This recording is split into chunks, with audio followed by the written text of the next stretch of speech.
Bueno, buenas noches. ¿Cómo están ustedes? Gracias por acompañar este momento, esta reflexión que vamos a tener el día de hoy.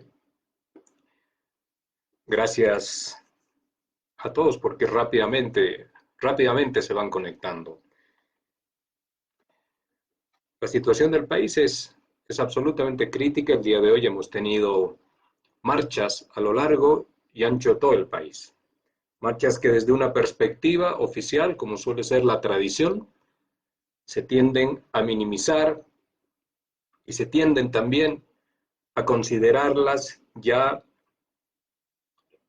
en capacidades de movilización muy ínfimas para poder intentar ver la crisis de convocatoria de algún sector o de algún partido político. Pero en realidad son marchas no de un partido político, sino de la corporatividad de los sectores sociales que el día de hoy ha prestado algo de su gente para salir a expresarse y hablar sobre la necesidad que tiene el país de poder asistir al proceso electoral que estaba convocado para el 6 de septiembre y que de forma imprevista e impensada ha sido postergado hasta el 18 de octubre y no es esta una fecha que nos genere la certidumbre de que verdaderamente esto va a ocurrir en Bolivia. El 18 de octubre tengamos efectivamente elecciones. A esta altura, las elecciones no son algo de lo cual podamos estar absolutamente seguros de que van a ocurrir. Podríamos decir, como hemos titulado en la convocatoria al programa, vamos a apagar, en la convocatoria al programa, a este conversatorio o a este monólogo, como siempre les digo, de que las elecciones posiblemente sí se lleven a cabo, pero elecciones pacíficas es absolutamente improbable. El día de hoy, 28 de julio, que podamos tener elecciones pacíficas es improbable, porque se han generado unas condiciones que son absolutamente perceptibles, que van, y además que tienen y han tomado la decisión, que tienen por objetivo tomar un pulso con los movimientos sociales, porque se ha tomado la decisión de preservar el poder que en noviembre del pasado año se arrebató a un gobierno que estaba legalmente constituido. Es importante señalar de que no van a haber elecciones de forma simple, sencilla, porque hay un sector que no quiere convocar a estas elecciones, que no solamente es el gobierno central, sino es la expresión de los sectores más duros del conservadurismo en Bolivia. Y ustedes han podido ver durante las últimas 2-3 semanas una campaña intensa con actores conocidos de los cuales usted ya sabe de memoria el nombre y apellido, pero también de toda la corporatividad mediática que soporta discursivamente a este gobierno y de los sectores corporativos, conservadores,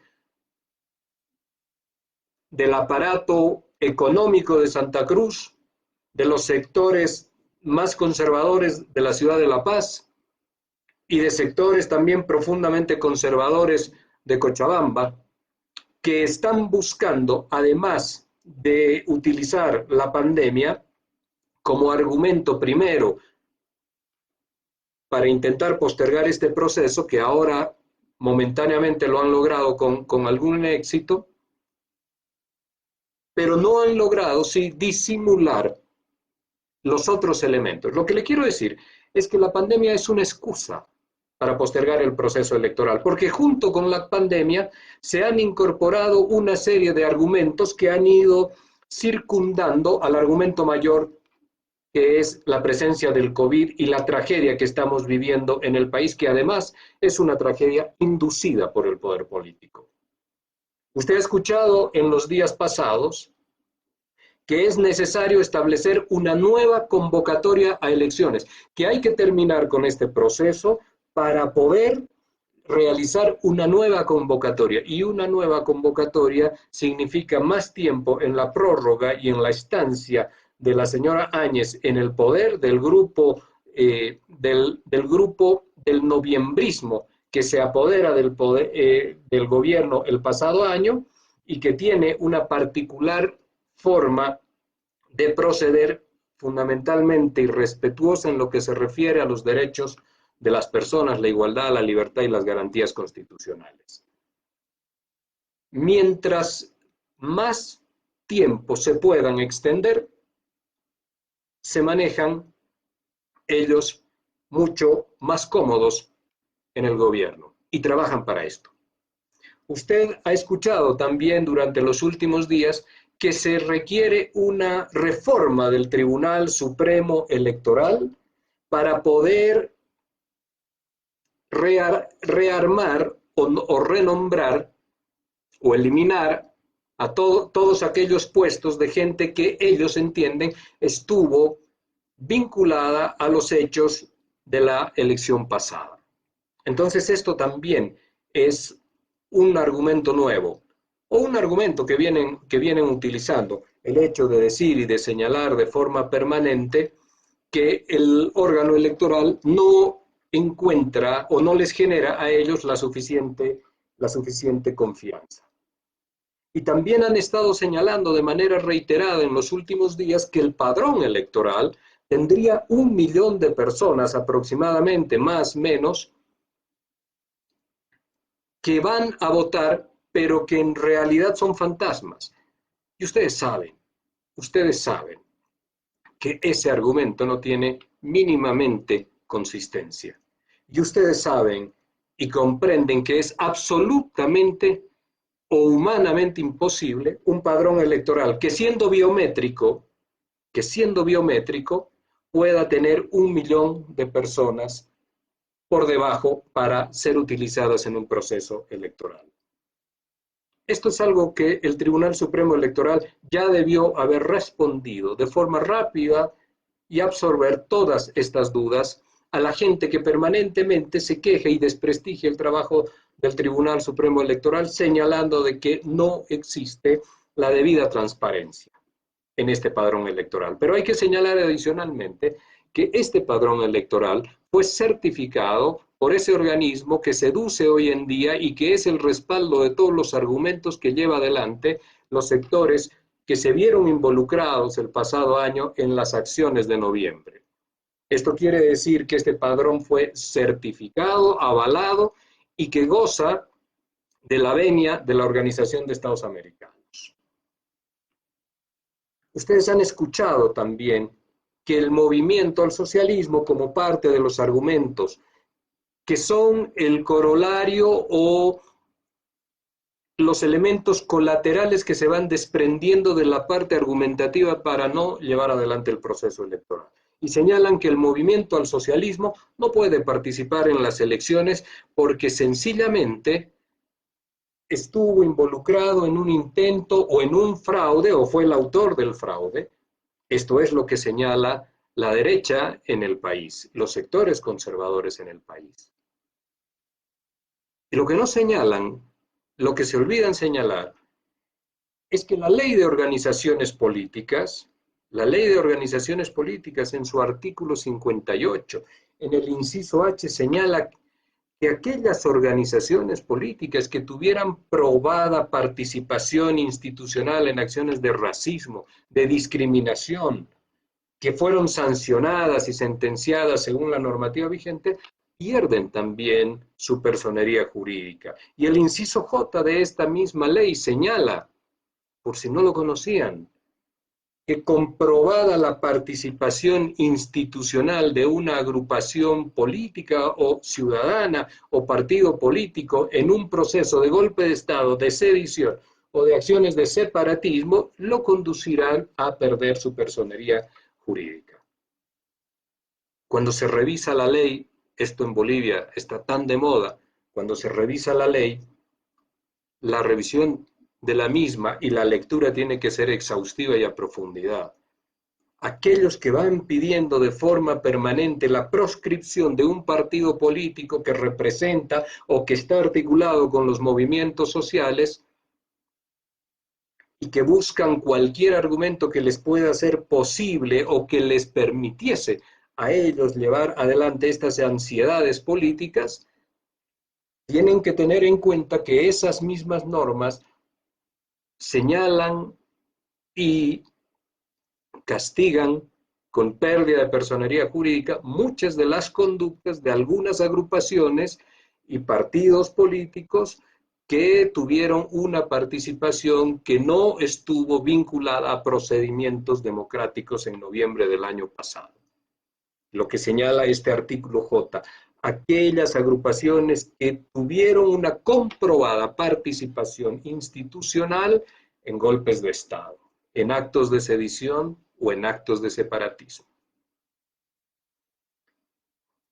En este marco de situación, donde las elecciones han entrado en un derrotero muy complejo, donde no es posible tener hoy en día elecciones pacíficas porque hay un sector que lo está resistiendo y fundamentalmente este sector está vinculado al gobierno.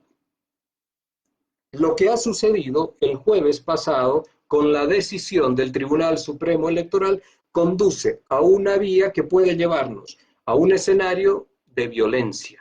Por esto las elecciones hoy en día es improbable que sean pacíficas, si es que se realizan. ¿Y por qué digo esto? Porque el neogolpismo actualmente tiene otras formas, mucho más sutiles, con menor derramamiento de sangre, con participaciones indirectas y con una presencia civil muy fuerte para afectar la institucionalidad del Estado. El neogolpismo tiene formas que además se manejan en una temporalidad diferente. Lo primero era tomar el poder ejecutivo. Es tomar el poder ejecutivo y controlarlo. Eso se realiza el 10 de noviembre del pasado año. Porque se puede seguir discutiendo y debatiendo respecto de la sucesión constitucional, pero existe una visión muy extendida, no solamente en el país, sino también por fuera. Y no solamente en la región, sino en los Estados Unidos, en México, en Europa, de países y de instituciones académicas y de personalidades que han discutido y lo siguen haciendo intensamente de si en Bolivia hubo un golpe de Estado o no. Y también la comunidad internacional ha hecho en carne propia esta cuestión de la falsa democracia que vive Bolivia, un tema prioritario. Y la comunidad boliviana en Europa se moviliza día a día, preocupados, pero también pidiendo el retorno a la democracia en el país, el retorno a las libertades, el retorno de la igualdad y de las garantías de los ciudadanos y de los bolivianos. Le decía que el primer paso era tomar el poder ejecutivo. El segundo paso es controlar el poder judicial. Ustedes saben que hoy en día el poder judicial está en manos de quienes gobiernan, discrecionalmente en manos de quien gobierna. Y el tercer elemento fundamental de las nuevas versiones que se conocen como neogolpismo están en la acción diferida en el tiempo, después de controlar el poder ejecutivo, de controlar el poder judicial, está en tomar, cerrar o anular las asambleas legislativas, porque las asambleas legislativas son el centro de la democracia, de la representación, de la diversidad de un país y además de la expresión de cientos de voces de cada uno de quienes constituyen esta asamblea. Y lo que está sucediendo en Bolivia es un intento absolutamente claro, que lo vamos a explicar ahora, por controlar la Asamblea Legislativa. No es un intento que lo están planificando. Es algo que ya está en marcha. Y se lo quiero señalar.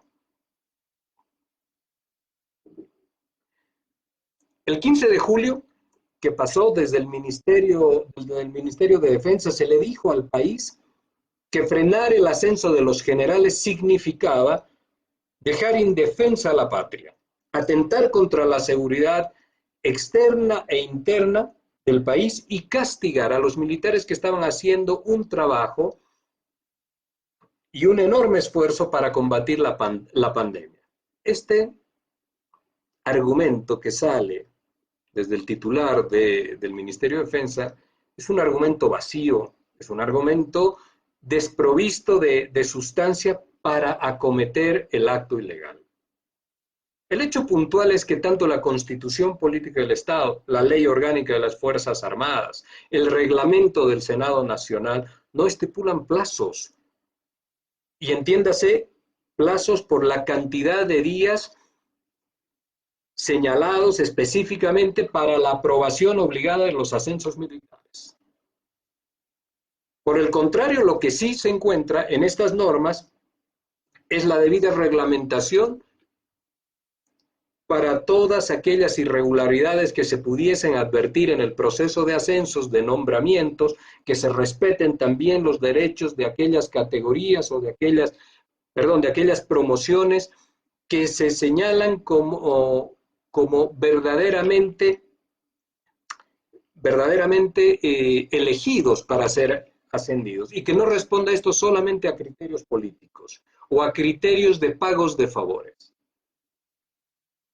Esto está absolutamente claro en la Ley Orgánica de las Fuerzas Armadas, en el reglamento del Senado, y es un circuito que recorre desde el alto mando militar, el Ministerio de Defensa, Presidencia del Estado, y de ahí a Presidencia del Senado. Y de Presidencia del Senado a la Comisión. Y la Comisión verá y verificará si se producen estas irregularidades. Lo que le quiero decir es que el 15 de julio pasado, el gobierno tomó la decisión, haciendo absoluta abstracción de que esto correspondía ser ratificado, tratado, aprobado en la Asamblea Legislativa, en la Cámara de Senadores, mejor dicho. Pasó por alto y lo que hizo fue la aprobación de un decreto con el cual generó los ascensos de los militares. Absolutamente inédito como muchas de las cosas que está haciendo la señora Áñez y el grupo de ministros que la acompaña, absolutamente inédito en los 37 años de democracia que tenemos nosotros los bolivianos. Esto podemos llamar el comportamiento 1, y es importante que lo veamos así. El comportamiento 2 se inicia ya el 12 de abril, cuando el ministro de Finanzas y el presidente del Banco Central, el ministro de Finanzas era el señor Parada por aquel entonces, y el presidente del Banco Central le envían una carta a la señora Kristalina Georgieva, que es la directora general del Fondo Monetario Internacional. Y acá comienza la historia, la nueva historia, con el Fondo Monetario Internacional. En esta carta, además de señalar la voluntad para cumplir, repito, además de señalar la voluntad, en una carta que le han enviado el ministro de Hacienda y el presidente del Banco Central, el señor Guillermo Aponte. En esta carta dicen que además de cumplir con varios objetivos que son las exigencias habituales en las políticas del Fondo Monetario Internacional, como por ejemplo, voluntad para reducir el déficit fiscal. Usted ha escuchado muchas veces a varios políticos, a varios parlamentarios, a gente del gobierno decir que no hay ningún tipo de imposiciones. Posiblemente no hay ningún tipo de imposiciones, porque ellos están ofreciendo directamente los compromisos del Estado boliviano. No han esperado ni siquiera que les pidan algo. Lo están haciendo de mutuo propio.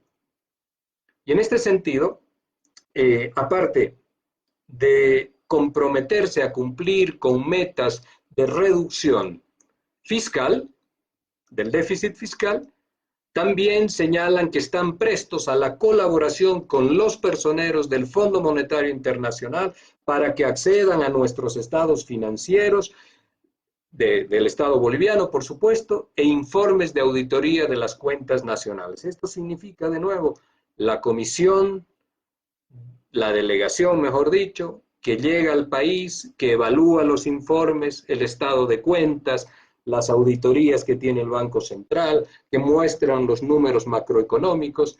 Y no es que haya mucho problema en mostrar esto. El tema es que nuevamente, en la lógica que tiene de funcionamiento el Fondo Monetario Internacional, es que los compromisos por la reducción del déficit fiscal, por citar uno solo, significa reducir los niveles de gasto en empleo estatal. Por ejemplo, a usted le dijeron que se cerraba el Ministerio de Deportes, el Ministerio de Cultura fundamentalmente, el Ministerio de Comunicación, para reducir gastos. Ese fue el argumento, ese fue el discurso.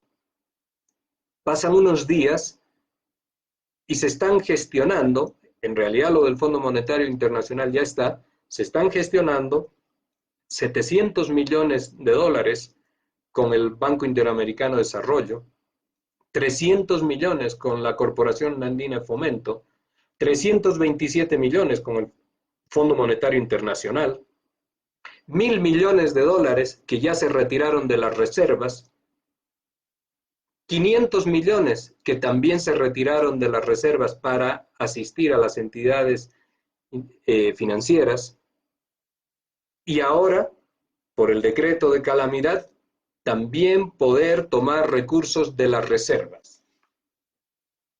A usted le puede parecer una exageración si con todos estos créditos, todos amparados en el tema de la atención, la urgencia de la pandemia en Bolivia, con todos estos créditos, yo le señalo que no tenemos los respiradores, que no cuestan más de 15 o 20 millones, los 500 respiradores, con todos estos créditos que sobrepasan ampliamente los 2.500 millones de dólares. Con todo esto, no tenemos test para la gente. Con todo esto, usted si se enferma en su casa, tiene que asumir sus propios costos en la desesperación y en la tragedia de la enfermedad. Cierro este paréntesis para redondear la idea. Este hecho del Fondo Monetario Internacional, esta carta que envía el presidente del Banco Central, el ministro de Hacienda, expresan el ánimo del gobierno. Ese ánimo del gobierno, abro comillas acá, señala, traduciendo la carta, porque envían una carta en inglés, traduciendo la carta dice más o menos que como la financiación del Fondo Monetario Internacional se va a prestar al gobierno, se establecerá entonces un acuerdo marco entre el gobierno y el Banco Central sobre la responsabilidad respectiva de cumplir con las obligaciones del Fondo Monetario, las obligaciones del financiamiento que nos otorga el Fondo Monetario Internacional. Esto es para señalar de que efectivamente vamos a cumplir con los pagos que correspondan. Bueno, acá es importante señalar que la Constitución Política del Estado,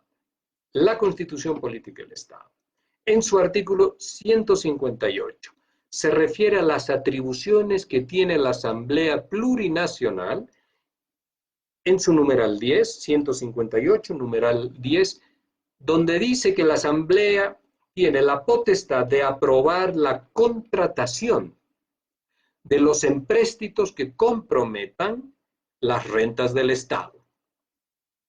Esto significa que todo el proceso de compromisos crediticios que está gestionando el gobierno nacional requiere, también en virtud de lo que señala la Constitución Política del Estado, que a veces les molesta que uno les recuerde esto, en virtud del artículo 12 de la Constitución Política del Estado, que dice: la organización del Estado está fundamentada en la independencia, en la separación, en la coordinación y en la cooperación de los órganos que componen el Estado Nacional. ¿Esto qué significa? Una comunicación y una combinación y una asistencia permanente entre los distintos órganos del Estado. En este caso, entre el Poder Ejecutivo y la Asamblea, que va a tener, por mandato de la Constitución, que aprobar estos créditos.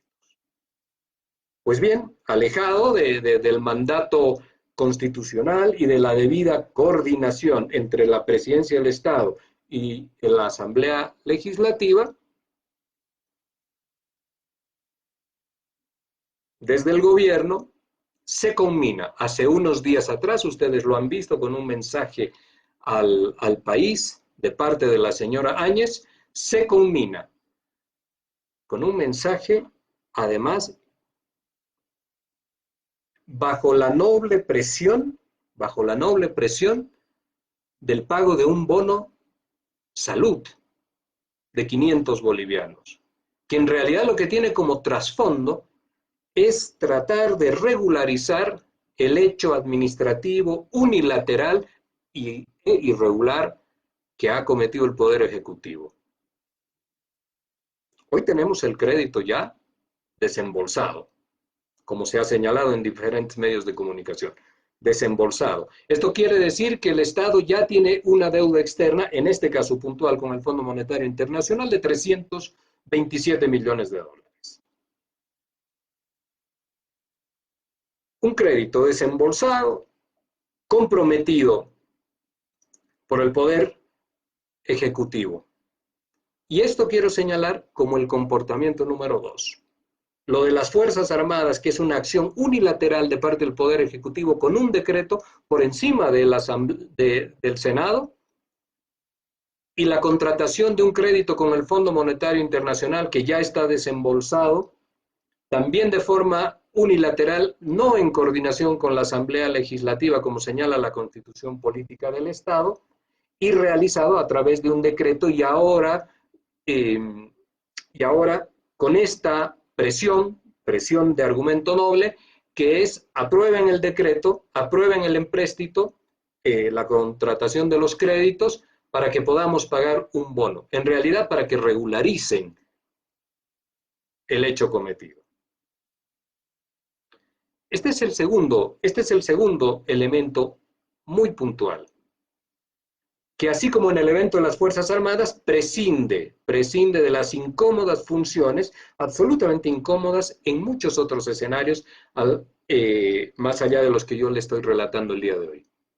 Prescinde de las funciones que la Constitución Política del Estado le otorga a la Asamblea Legislativa. Para eso está, entre otras cosas, para legislar, pero también está para constituirse en una instancia de control, de fiscalización de los órganos del Estado y de las instituciones públicas del Estado, en función de lo que señala el artículo 158, numeral 17 de la Constitución Política del Estado. La Asamblea tiene obligación de fiscalizar y de controlar a los otros órganos del Estado. Esto es constitucional. No les gusta la composición de la Asamblea, ese es otro tema, pero estas son las funciones de la Asamblea.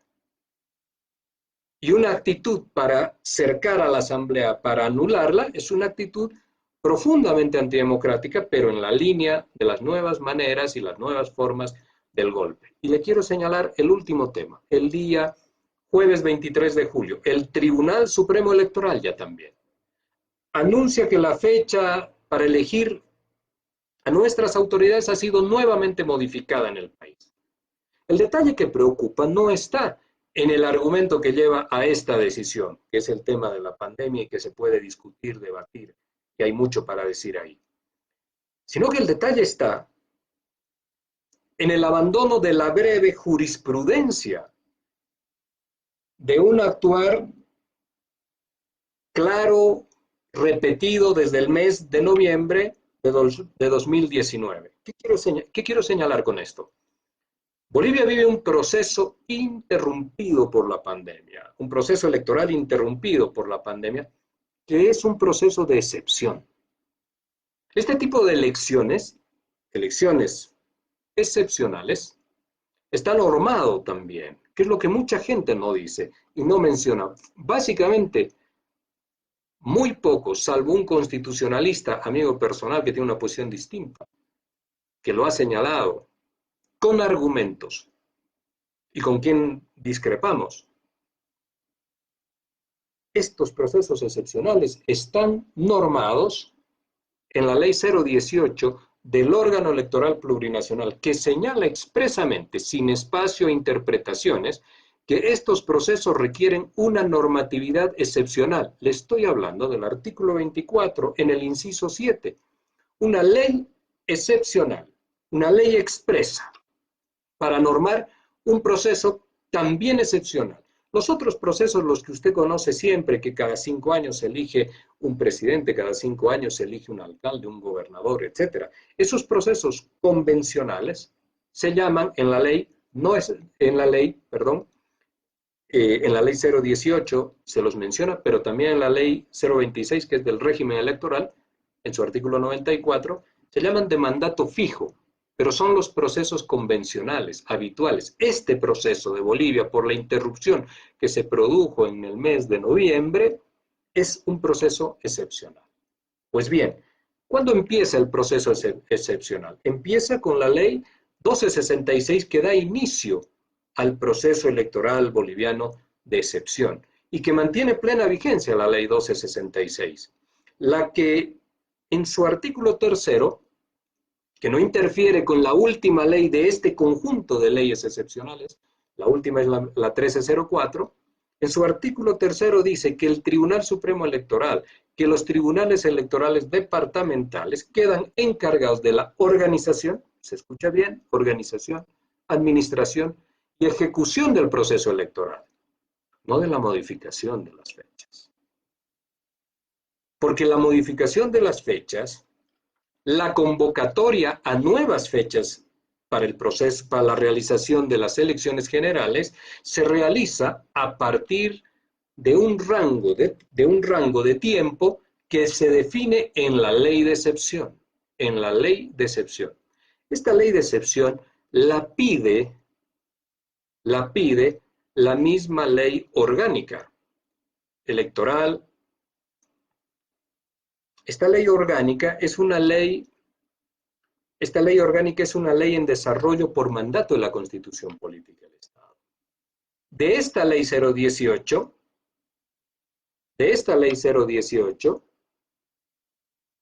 se produce, o de esta ley 018 sigue la ley. Tenemos acá un problema.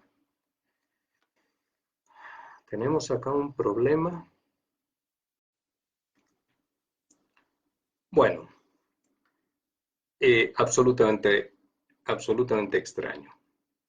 Absolutamente extraño esto que ha pasado.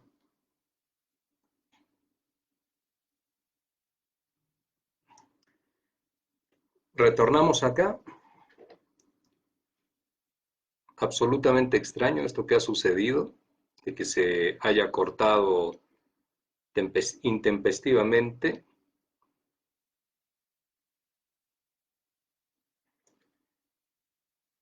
La emisión de este video.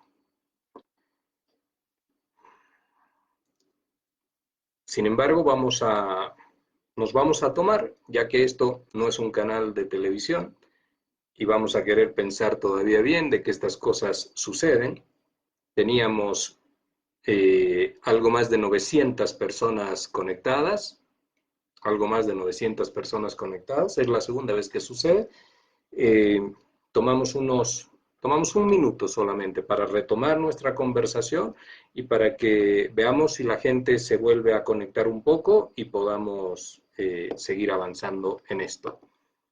Pero decirles que verdaderamente llama profundamente la atención. No ha habido una caída de la conexión, no hemos tenido tampoco problemas con el navegador, pero pero bueno, es posible que esto suceda.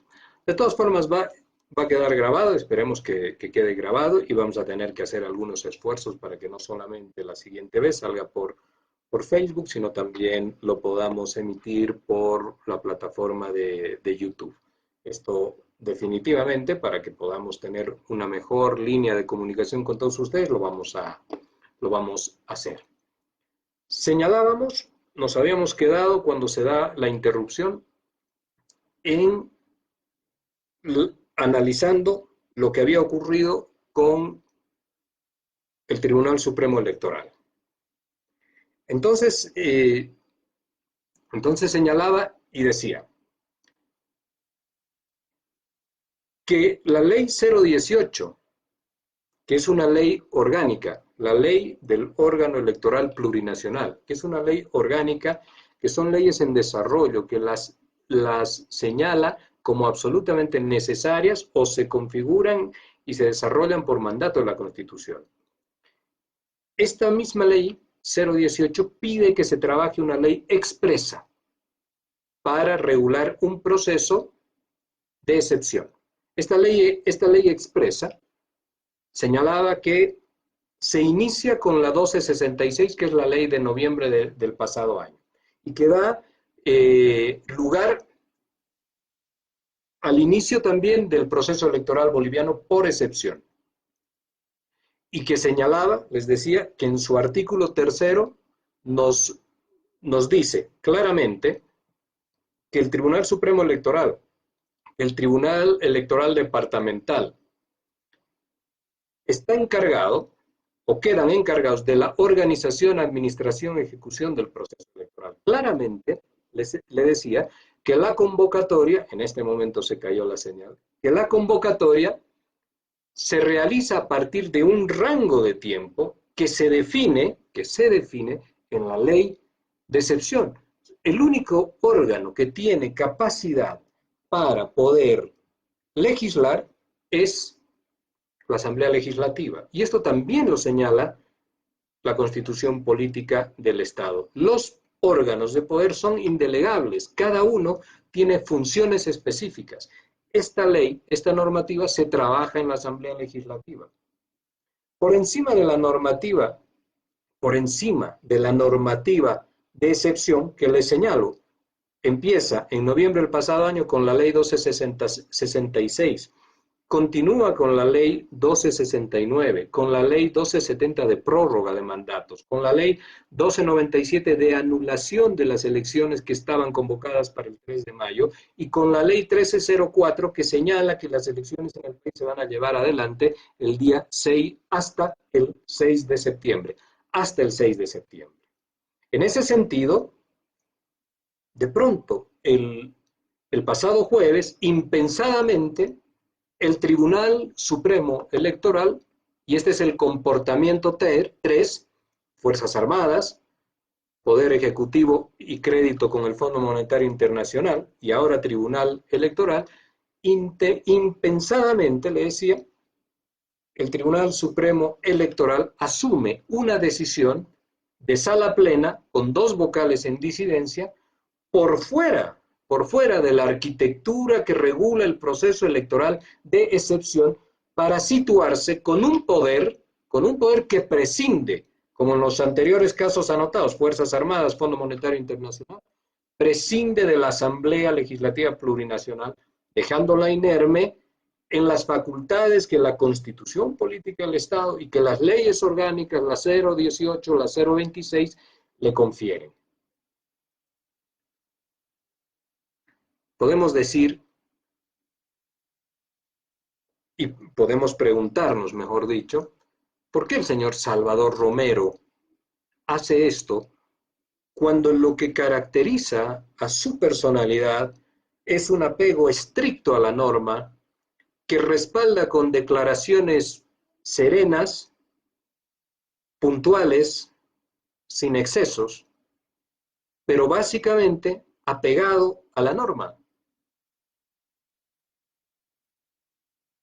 Esto que hace el señor Salvador Romero y el Tribunal Supremo Electoral con los 2 vocales en disidencia,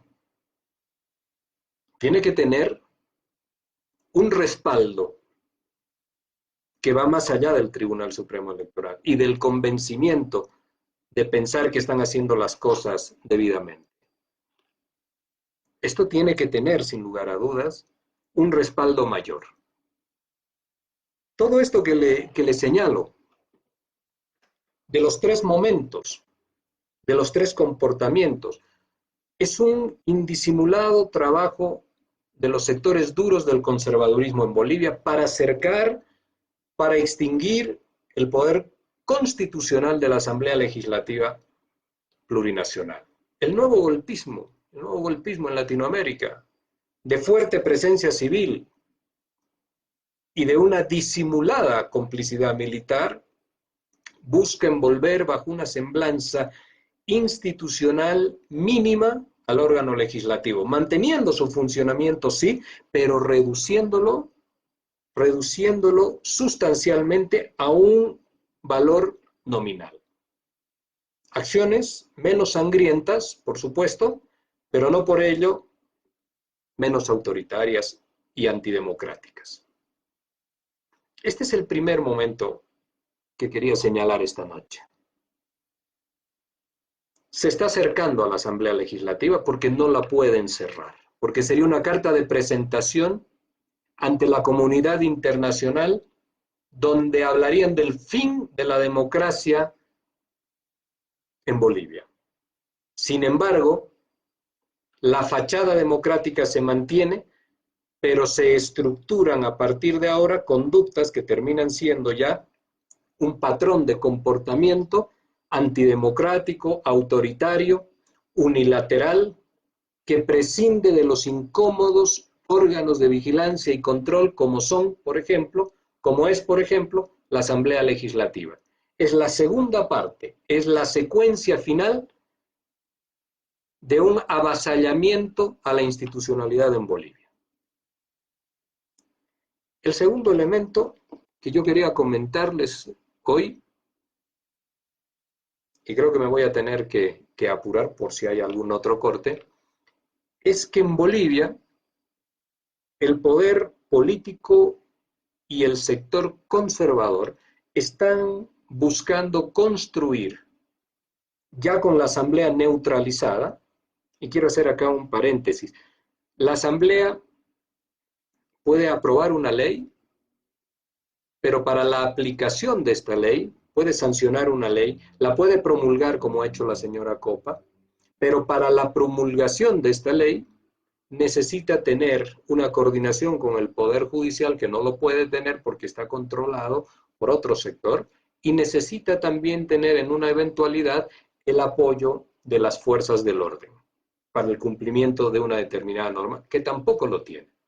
Esto es lo que lleva a que la Asamblea tenga este valor nominal. A partir de ahora, lo que ustedes van a ver es un permanente sobrepasar las funciones que tiene la Asamblea, como en el tema militar, como en el tema del Fondo Monetario, como en el tema también del Tribunal Supremo Electoral.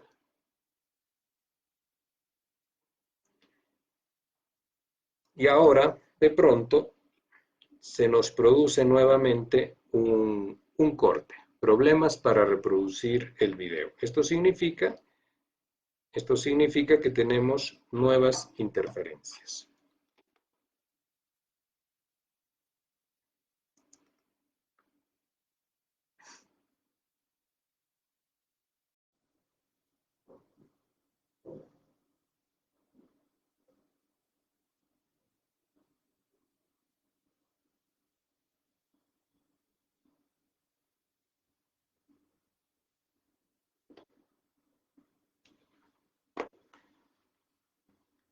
Bien, ese es el segundo corte. Es el segundo corte que se produce, ya le digo, de la manera más extraña, porque no tenemos caída de la conexión de internet, porque el navegador sigue funcionando bien y simplemente Facebook nos señala que el video tiene dificultades para ser reproducido.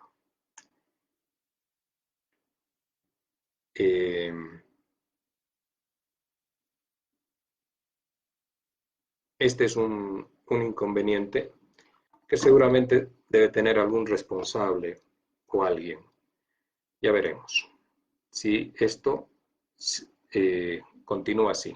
De todas maneras, vamos a avanzar hasta concluir el concepto. Les señalaba,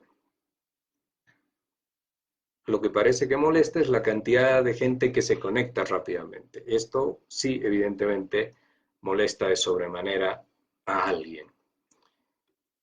El segundo elemento que les señalaba, que quería compartir el día de hoy con ustedes, es que se está buscando, con la Asamblea Legislativa ya anulada, reducida solamente a una presencia formal, se está buscando la construcción de un escenario con 3 elementos: de objetivos prioritarios, de objetivo intermedio y de objetivo último. El objetivo prioritario es la postergación de las elecciones hasta la gestión 2021. Rosario me preguntaba el día de hoy,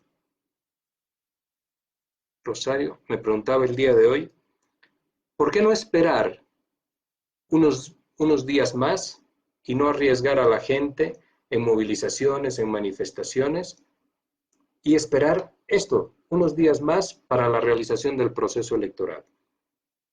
El tema, Rosario, es precisamente que el ánimo desde el gobierno está en postergar las elecciones hasta el 2021. Y esto, los distintos sectores sociales saben que tiene unas consecuencias colaterales y directas, en otros casos, que imposibilitan el poder seguir postergando la elección. Y adicionalmente, que por un lado se ve cómo se van aperturando escenarios deportivos en los próximos días, el transporte terrestre entre La Paz, Cochabamba, Oruro, que son muy susceptibles de generar contagios, pero no se puede asistir a un proceso electoral que podría estar bien organizado, como lo han hecho en República Dominicana, y no producir una serie de contagios desmedidos, ni siquiera un nivel de contagios más allá del que estamos expuestos en el día a día. Entonces, retomando, el principal objetivo que se tiene es postergar las elecciones hasta la gestión 2021. Y para esto van a utilizar la pandemia. Y para esto van a subir los contagios. Y para esto nos van a llevar a una lógica de cuarentenas rígidas, flexibles. Esto es una lógica de cuarentenas circulares de las cuales entramos y salimos porque la necesidad está en tener una situación de no normalidad, de irregularidad, de pandemia presente que no se mueve, que no disminuye en sus efectos, y por lo tanto el argumento otra vez de que no se puede asistir a elecciones en esta situación. ¿Usted ha visto alguna vez un gobierno que se diga democrático, que se diga luchador decidido por la libertad, por la institucionalidad, por los procesos liberados de corrupción, que ponga tantos reparos o que utilice argumentos en muchos casos sin valía, como los que hemos señalado al principio de la transmisión, y que sea tan reticente al proceso electoral? Es un gobierno que tiene fortalezas democráticas. Cierro ese paréntesis. Nos van a llevar, le decía, a estas cuarentenas circulares de entradas y de salidas, porque van a utilizar los tests para medir los contagios, para levantar las cifras. Y aquí tenemos otra vez una pregunta importante que hacernos. Las cifras que día a día usted conoce sobre nuevos contagios, ¿son reales? ¿Tienen la credibilidad necesaria? Las cifras de los fallecidos, que día a día también conocemos, ¿son reales y tienen la credibilidad necesaria?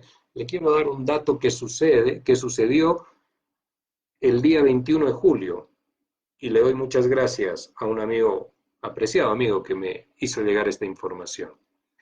El 21 de julio, el Ministerio de Salud le dijo al país que tenía en Bolivia acumulados 2.273 fallecidos. 2.273 fallecidos, el 21 de julio. El mismo 21 de julio, el director del Instituto de Investigaciones Forenses del IDIF, el señor Flores, le informó al país que entre el 1 de abril, ni siquiera el 10 de marzo, entre el 1 de abril y el 19 de julio del presente año, se habían realizado reconocimientos médicos legales extrahospitalarios de 3.016 cadáveres, sospechosos y confirmados de ser portadores del COVID. Esto significa, por un lado, el mismo día, el Ministerio de Salud habla de 2.273 y el Instituto de Investigaciones Forenses habla de 3.016 cadáveres. En realidad, hay 743 fallecidos que no cierran en las cifras oficiales. Revisemos el tema de los test y de las pruebas que señalan el contagio. Estos test y estas pruebas que señalan el contagio, que tenían que llegar en número de 400.000 al país, anunciado por el ex, no sabemos si ex o continúa, embajador de Ciencia y Tecnología, no llegaron nunca, no fueron anunciadas nunca en el país. Estos 400.000 reactivos para llevar adelante las pruebas de los tests masivos. Pero sin embargo, en el país se ha empezado a medir cada vez con mayor número. Eso es lo que cada día se puede deducir, porque la información que estaba en el Ministerio de Salud, donde se podía extrapolar cuántas mediciones se realizaban día a día, desde el mes de mayo que ya no está más.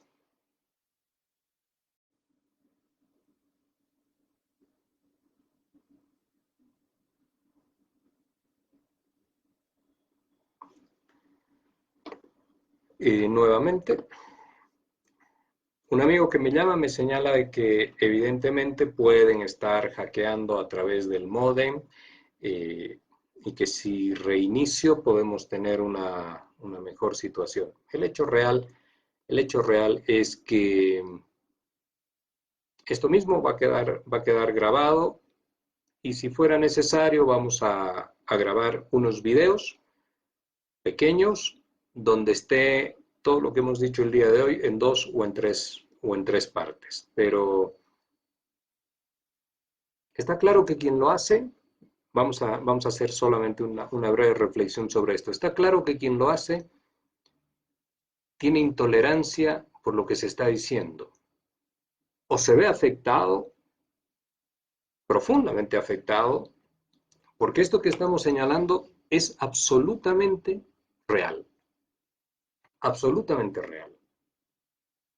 Es absolutamente real que quieren anular la Asamblea Legislativa. Y es absolutamente real que están construyendo un escenario para postergar las elecciones hacia el próximo año.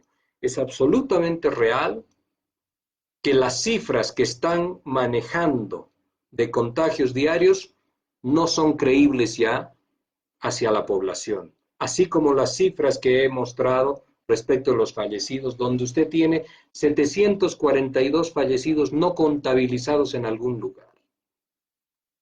Es absolutamente real que toda la logística y la acción y las decisiones que se llevan adelante supuestamente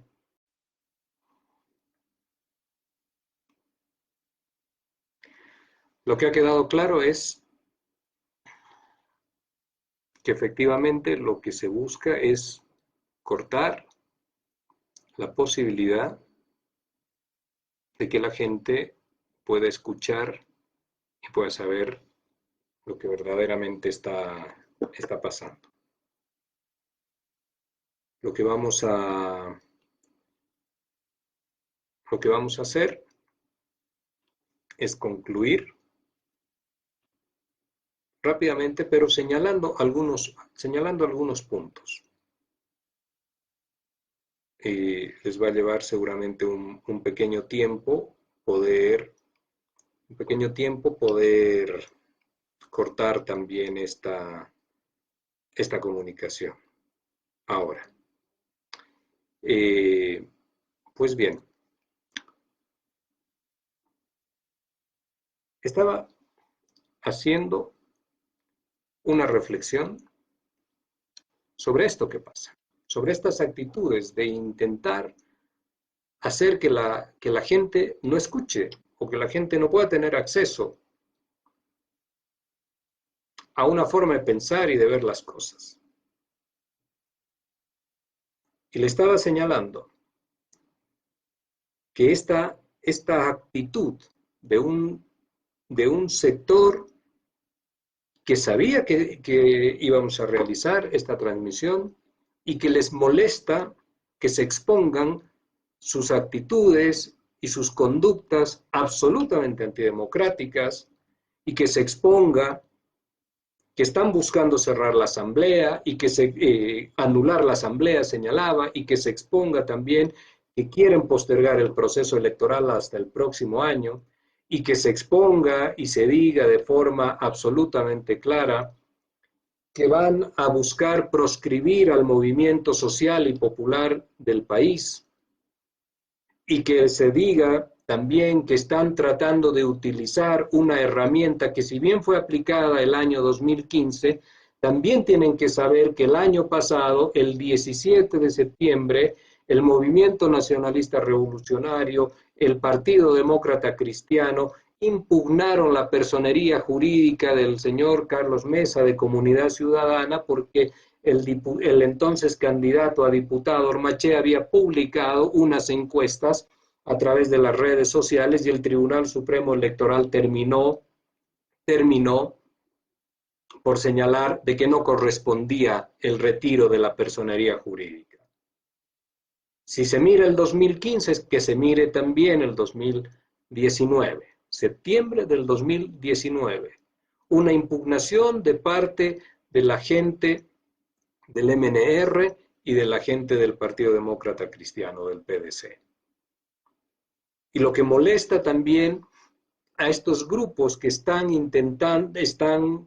buscando que se corte la comunicación, que no podamos tener este contacto, es que no podamos hablar de que el tercer escenario en el cual están comprometidos es buscar una nueva convocatoria.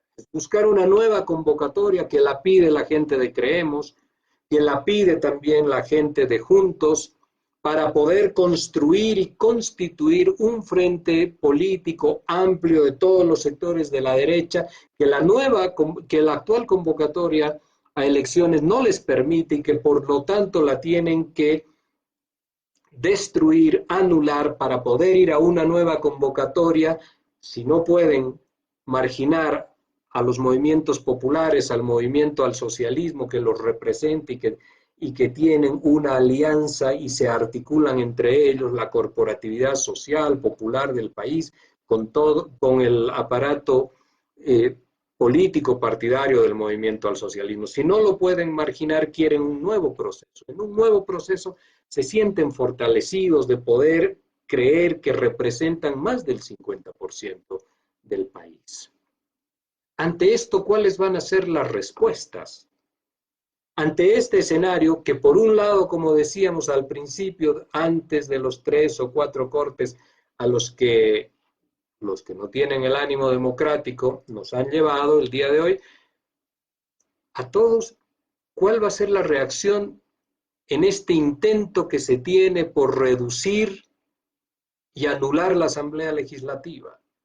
Cercarla hasta que tenga solo un valor nominal. Este intento que se tiene por pasar las elecciones hasta el próximo año, postergarlas hasta el próximo año, o bien por lograr en el segundo escenario proscribir al movimiento al socialismo y a los movimientos sociales porque hay una política fuertemente racial de estos sectores conservadores que están buscando articularse en el poder del Estado de manera indefinida. O bien que quieren anular algo que no se puede hacer por ley y que se requiere para anular este proceso electoral, se requiere de la Asamblea Legislativa. Y por ello la quieren cercar para tener la disponibilidad absoluta y plena, controlando el Tribunal Supremo Electoral, de poder convocar cuando mejor les parezca o tener una absoluta discrecionalidad en los tiempos y en las formas que se maneja el Tribunal Supremo Electoral. Esto es lo que no se quiere en el país aceptar. Y estas intolerancias son las que en el país no se quieren superar.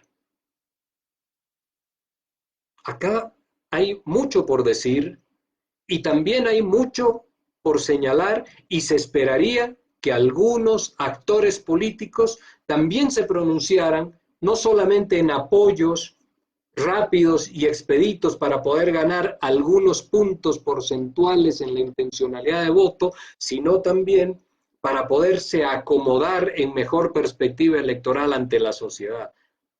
Lo que quiero decir es que también sería bueno que, por ejemplo, desde Creemos, o por ejemplo el señor Carlos Mesa se pronunciara sobre la legalidad de la decisión que ha asumido el Tribunal Supremo Electoral.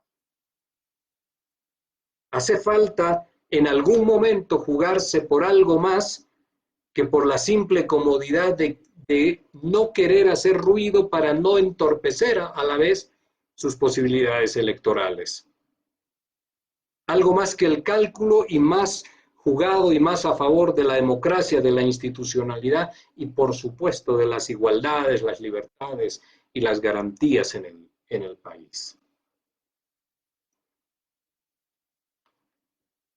Cuando tengan estos escenarios construidos, o la postergación indefinida hasta el 2021 del proceso electoral, o la marginación y proscripción del movimiento al socialismo y del movimiento popular de la corporatividad política, social y popular del país, o cuando tengan un nuevo proceso, una nueva convocatoria, quiero decir, a elecciones, anulando la actual, entonces en ese momento,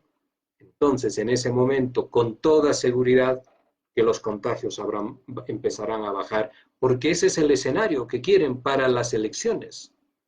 Ese es el escenario que se busca para llevar adelante el proceso electoral. Una fachada de democracia donde haya elecciones solamente para cumplir con el requisito ante los ojos de la comunidad internacional y de ciertos sectores sociales bolivianos que se validan en estos hechos, una elección entre un club de amigos que están ubicados del centro hacia la derecha en el país.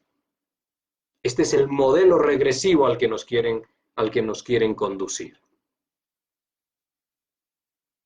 Es por eso que al empezar el día de hoy en este programa, en esta transmisión de múltiples cortes, los cortes de la intolerancia, es que señalamos de que elecciones posiblemente sí, pero elecciones pacíficas es improbable. Ya terminando, quiero decirles algo. El presidente Lula en el Brasil, después de que le dieron el golpe a Dilma Rousseff, estas nuevas formas del golpismo, y cuando ya estaba el proceso desencadenado en su contra y que se percibía que podían conducirlo a la cárcel, él dijo un día algo muy importante. Y señaló textualmente casi. No dieron el golpe para dejar las cosas a medias, decía Lula, y para permitir que yo sea candidato. Por eso, ahora vienen para llevarme preso.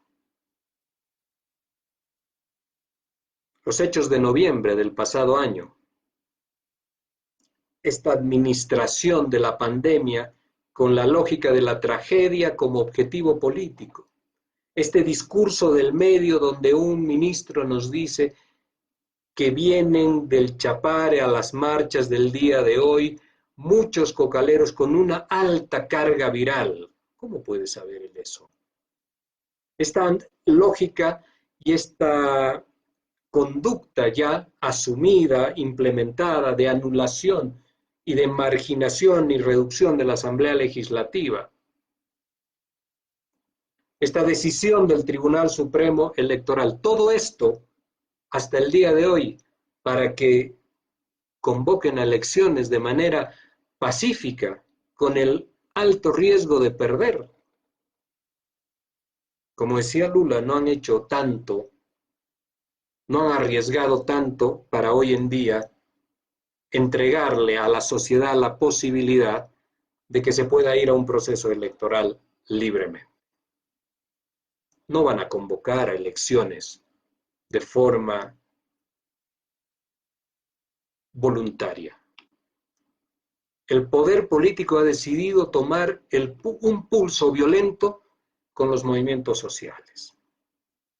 Y la línea de acción del conservadurismo es resistir, resistir con la fuerza militar. Esto es lo que han cortado el día de hoy de forma permanente. Digamos que se lo hemos dicho o lo hemos conversado en partes, por capítulos. Ya para terminar, yo solamente quiero hacer una reflexión al país. Una reflexión al país y a quienes tienen la decisión en sus manos.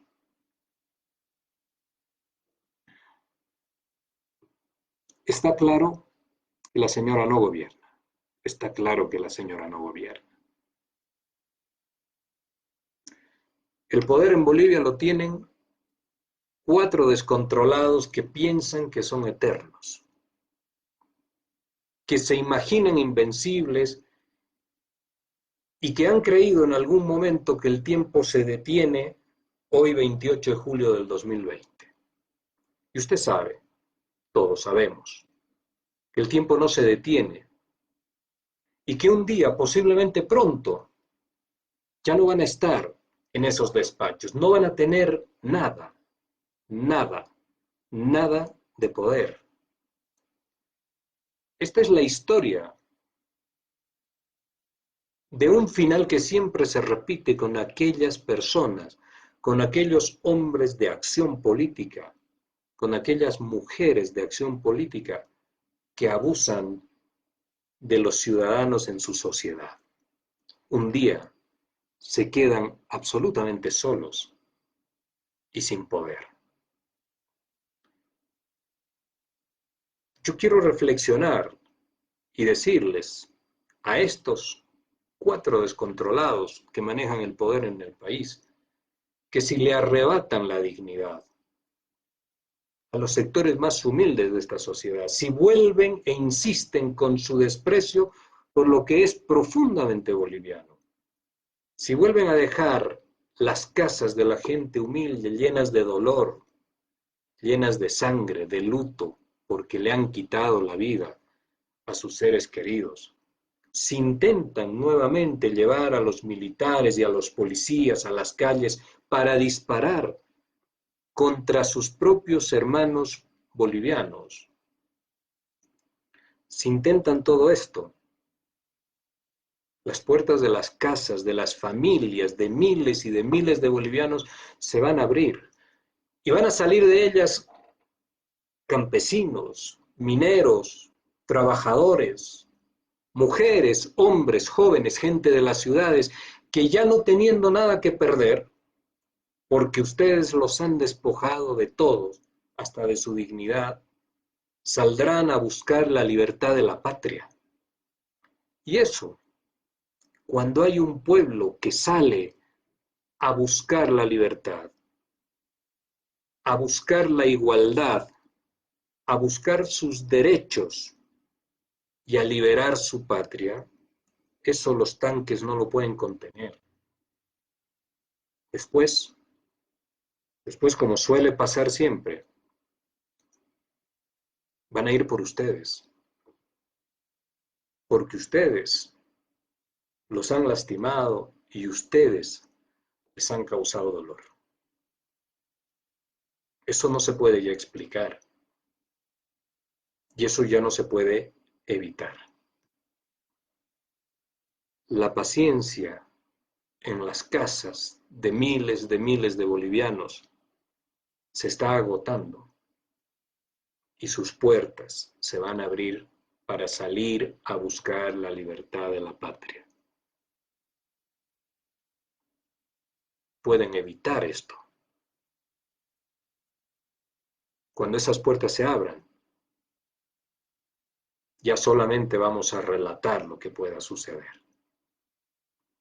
Les agradezco profundamente el haberse conectado una y otra vez más y haber tenido tolerancia con aquellos sectores que se encargan de poder evitar que conversemos. La siguiente vez, que va a ser pronto, no vamos a espaciar tanto, la siguiente vez vamos a tomar algunos recaudos para poder evitar esta situación y utilizar algunas otras plataformas. Les agradezco enormemente y le dejo a todos y cada uno de ustedes un afectuoso y enorme saludo. Hasta la próxima.